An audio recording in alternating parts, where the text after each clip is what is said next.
MCD हाय हाय MCD हाय हाय MCD हाय हाय अवैध निर्माण रोको, एमसीडी अवैध निर्माण रोको। वकीलों को तंग करना बंद करो।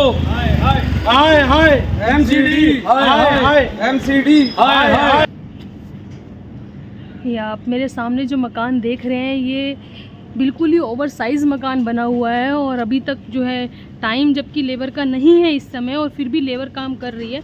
आप देख पा रहे हैं पूरी गली जो है इन्होंने पूरी कवर कर रखी है। ये देखिए इंक्लूडिंग ये देखिए ये जो सर्विस लाइन है और ये सर्विस लाइन के अंदर ही देखिए ये इंसान कहाँ निकलेगा, कैसे सांस लेगा इस गली के अंदर। आप मेरे सामने देख पा रहे हैं गली और गली के बिल्कुल बाहर कोने तक ही इन्होंने पूरा कवर कर रखा है। और ये देखिए जो कि बिल्कुल सेफ नहीं है। क्या है पूरा मामला आपको एक बारी मुलाकात करवाएंगे। सर सबसे पहले अपना नाम बताइए। मेरा नाम हरीश मलिक है और मैं यहीं B359 में रहता हूँ। मेरे सामने ये जो आप बिल्डिंग देख रहे हैं B384, ये सारी की सारी अनऑथराइज बनी हुई है। छरे छज्जे बड़े हुए हैं, पूरे इनके छज्जों में बाथरूम तक इन्होंने बना रखे हैं। पूरी छत पे भी इन्होंने मकान बनाया था और अभी भी पूरी बीम वगैरह खड़ी हुई है। और कोई एमसीडी में इतनी कंप्लेंटें दे चुका हूँ मैं और डीसी साहब को भी मैंने कंप्लेंट दे रखी है, एई साहब को भी मैंने कंप्लेंट दे रखी है और कोर्ट में भी मेरा केस चल रहा है। और इसके बावजूद भी मतलब एमसीडी की धांधली इतनी है और कोई भी एक्शन नहीं ले रहे इस पे।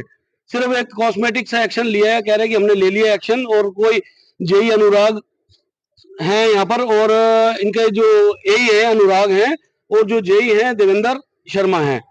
मतलब उनको इतनी बारी कंप्लेंट दे दी है, उनके मतलब नाक पे मतलब कोई असर ही नहीं पड़ रहा कि मतलब कोई परेशान है, किसी का मकान खराब हो चुका है। मेरा मकान पूरा तरह से पूरा खराब हो चुका है। कोर्ट के आदेश भी हैं इसके अंदर और तब भी इन्होंने कोर्ट ने ऑर्डर कर रखे हैं 4 तारीख को तोड़ने के, 4/8/2025 को तोड़ने के ऑर्डर कर रखे हैं। इन्होंने कोई भी अभी तक एक्शन नहीं लिया। आज की तारीख है, आज 19 तारीख हो गई है, अभी तक कोई एक्शन नहीं लिया गया। सर मैं बात करूँ ये एरिया कौन सा पड़ता है और मकान नंबर क्या है? ये मकान प्रशांत विहार एरिया है और मकान नंबर है 384 B384। तो आपने ओनर से बात करने की कोशिश नहीं करी? ऑनर तो कहता है जी मेरा इतनी सेटिंग है हर जगह, पुलिस में मेरी सेटिंग है, एमसीडी में मेरी सेटिंग है, तुम मेरा कुछ भी नहीं कर सकते। ओनर का क्या नाम है सर? ऑनर के इनका संतोष कुमार हैं और इनका भाई है ऋषि तेजवानी। तो इतना मतलब किसी से डरते नहीं। और मैं यहाँ पे आता हूँ, कभी फोटो लेने आता हूँ तो मेरे को जान से मारने की धमकी देते हैं। कभी कहते हैं मैं तुझे ये करवा दूंगा, कभी कहते हैं कुछ करा दूंगा। तो मेरे को खतरा भी है। इन्होंने रिवॉल्वर का लाइसेंस भी बना रखा है, रिवॉल्वर टांगी होती है। 1-2 बारी मुझे डराने की कोशिश की इन्होंने, लेकिन मैं सच्चाई का साथ दे रहा हूँ, मैं न्याय पे टिका हुआ हूँ। मुझे न्याय चाहिए, मैंने इसलिए कोर्ट का सहारा लिया है। मैं कोई झगड़ा नहीं चाहता। मैंने कोर्ट में केस डाल रखा है, कोर्ट ने ऑर्डर भी कर रखा है कि इसको तोड़ा जाए, लेकिन फिर भी एमसीडी इतनी भ्रष्ट है। और मैं तो डीसी साहब के पास भी होके आया हूँ। अभी ये तो मैंने शांति से अभी तक जो काम कर रहा हूँ, आपको बुलाया है, चैनल के माध्यम से आपको बुलाया है, क्या पता आपकी आवाज से मेरा काम हो जाए। क्षेत्रीय निगम पार्षद या क्षेत्रीय एमएलए साहब के पास से कंप्लेंट गई थी क्या? उन्होंने क्या आश्वासन दिया आपको? नहीं, उनके पास कंप्लेंट मुझे नहीं पता गई होगी, नहीं तो अब तक कुछ ना कुछ तो एक्शन वो लेते। अभी तक मुझे नहीं पता उनके पास गई है कि नहीं गई। सर मैं देख पा रही हूँ कि अभी जो लगभग टाइम हो रहा है वो 5:30 से 6 के अराउंड हो रहा है, जबकि यहाँ लेबर लगी हुई है और जो कि लेबर टाइम नहीं है। तो क्या लोगों ने कभी एक्शन नहीं उठाया कि ये आप देख लो, ये आप पूरा देख लो, बाहर पड़ा हुआ है। एमसीडी को दिखता नहीं क्या है, क्या काम हो रहा है। ये देखो यहाँ पे ढेर लगा पड़ा है, गली पूरी बंद पड़ी है। आज 1.5 साल से हो रहा है। ये पूरा सर्विस लाइन बंद है, आने जाने का रास्ता पूरा बंद कर रखा है इन्होंने। अभी मतलब पूरी पब्लिक भी परेशान है। और भी ये नहीं, और आप आगे मेरे साथ चलना, अभी मैं आपको दिखाता हूँ।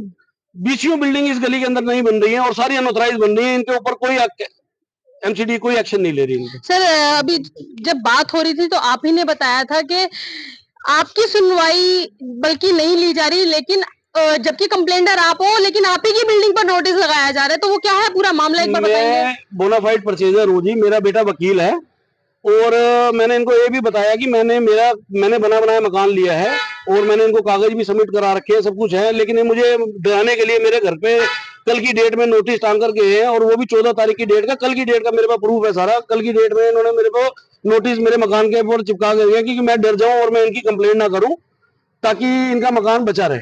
आप क्या अगुवाई लगाना चाहते हैं सरकार से? आपकी क्या एक हेल्प के तौर पे आप क्या मैसेज देना चाहते हैं? मैं तो ये चाहता हूँ कि इस बिल्डिंग माफियाओं पर रोक लगे और सबको न्याय मिले, कि बहुत पब्लिक परेशान है। ये सामने मेरी जो बिल्डिंग देख पा रहे हैं आप इस समय, ये वही बिल्डिंग है जिसकी वजह से एक निर्दोष ही कहूंगी मैं, जिनका कोई दोष नहीं, जिनका कोई लेना नहीं देना नहीं, और उन बेचारों की बिल्डिंग जो है इतनी खराब हो चुकी है। ये वही बिल्डिंग आप मेरे सामने देख पा रहे हो, और इतना छज्जा बाहर निकला हुआ है। मैं अगर बात करूं तो ये ओवर साइज बिल्डिंग है। जिस तरीके से मैंने आपको दिखाया, देखिए ये सब अंदर की साइड सभी जा रहे हैं, और इसी की वजह से जो है दरार आ रही है। मैं अभी आपको थोड़ी देर में दिखाऊंगी कि किस तरीके से मकानों में दरारें भी आई हुई, और इन्हीं की वजह से ये पूरा रोड जाम है। यहाँ पे गंदगी है, जिस तरीके से आप सभी को पता है, डेंगू भी बहुत चल रहे हैं, पानी भी इन्हीं की वजह से ब्लॉक्ड है। तो जो भी आप ये वीडियो देख पा रहे हैं, प्लीज ये आप लोगों से एक रिक्वेस्ट है कि इस बिल्डिंग पर जो बहुत जल्दी ही पाबंदी लगाई जाए।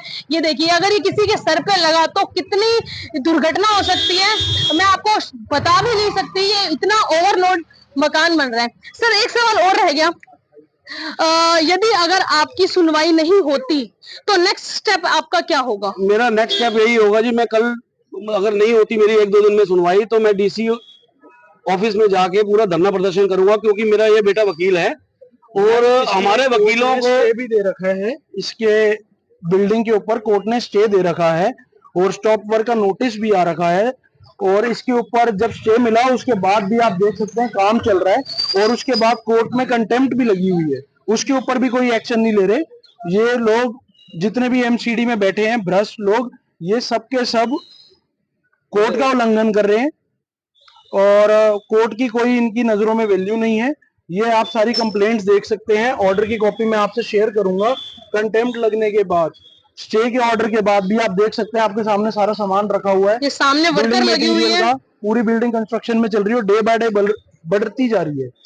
सर, एज अ लॉ क्या लगता है कितनी धाराएं लगनी चाहिए एज ए जिनका ये मकान है, जो कि एक स्टे के बाद भी ये चालू है काम? क्या लगता है, क्या इनको जुर्माना हर्जाना भुगतना पड़ेगा? मैम, ये बिल्डिंग तो सील होनी चाहिए। बार बार ये लोग कह देते हैं हमारे पास फोर्स नहीं है, फोर्स नहीं है। फोर्स, हम पुलिस स्टेशन गए, पुलिस इनके साथ कोऑपरेट करने के लिए तैयार थी, बट जेई जो है अपना और एई है अनुराग जी और देवेंद्र जी, उन्होंने कोई एक्शन नहीं लिया मैम इनके खिलाफ। वो इतनी ज्यादा लीनियंसी बरत रहे हैं इनके खिलाफ, और देखते जाओ आप 2 साल के अंदर आपने देख लिया बिल्डिंग पूरी बन के खड़ी हो गई है। तो अकॉर्डिंग टू यू कहीं ना कहीं ये कोर्ट का 2023 में ये बिल्डिंग बननी शुरू हुई थी। ये 2023 में बिल्डिंग शुरू बनने के लिए हुई थी। इन्होंने सिर्फ बुक किया इन्होंने ग्राउंड फ्लोर, उसके बाद इन्होंने खुद छज्जे तोड़ के इन्होंने पूरी बिल्डिंग बना दी। अभी तक इन्होंने बिल्डिंग बुक भी नहीं करी है। इन्होंने जो एमसीडी वालों ने अभी तक काम चल रहा है, बुक भी नहीं की अभी तक। 2025 के आगे टाइम चल रहा है, 1.5 साल 2 साल का जो टाइम आ गया, इन्होंने बुक भी नहीं की अभी तक बिल्डिंग, तब भी काम चलने दे रहे हैं। तो देखा जाए तो इसकी वजह से कई मकान जो है खराब भी हो सकते हैं। दरारें आ गई हैं, इनके पड़ोसी है जो मकान इनके साथ में है, पड़ोसी इनके मकान में दरार आ गई है। मेरा पीछे सारा मकान खराब हो गया है, सारा का सारा झुक गया है, सारा बहुत परेशानी हुई है, बहुत पानी सीलन आ गई है मकानों में। इन्होंने काम पानी चलता छोड़ रखा है। अभी देख लो कीचड़ पूरा गिरा हुआ, गंद मचा हुआ पूरा का पूरा। तो आप मेरे सामने जिस तरीके से देख रहे हैं, एमसीडी की गुंडागर्दी बढ़ती ही जा रही है। तो ज्यादा से ज्यादा इस वीडियो को लाइक करें, शेयर करें, कमेंट करें, और कहीं ना कहीं एमसीडी जो है अपने वादे कि हाँ हम इस साल जो है भ्रष्ट नहीं होंगे, लेकिन फिर इस साल एक बार मामला सामने आया है प्रशांत विहार का है। पर लेंटर पे पैसे लेते हैं, 2-2 लाख रुपए पर लेंटर का रेट इन्होंने बना रखा है यहाँ पे। इसे निकाल रखा है कि 2 लाख रुपए दो, आप कितना भी लेंटर बढ़ा लो। तो एमसीडी की ये धांधलेबाजी है, जो रिश्वतखोरी है, ये भी किसी भी सरकार से नहीं हुई है। हर सरकार में ये रिश्वतखोरी चलती है। तो कहीं ना कहीं एमसीडी बिकी हुई है, एमसीडी बिकी हुई है, और उसके साथ हमारे नेता बिके हुए हैं। नेता ही करवा रहे हैं, और नहीं तो एमसीडी कैसे कर लेगी। जिस तरीके से आपने देखा कि यहाँ जो परेशान जनता है उन्होंने एमसीडी हाय हाय के नारे लगाए। देखने वाली बात होगी कि इनकी सुनवाई आगे तक कितनी होती है, कितने दिनों में इनको इंसाफ मिलता है। जुड़े रहिए वीडियो के साथ। जय हिंद, जय भारत।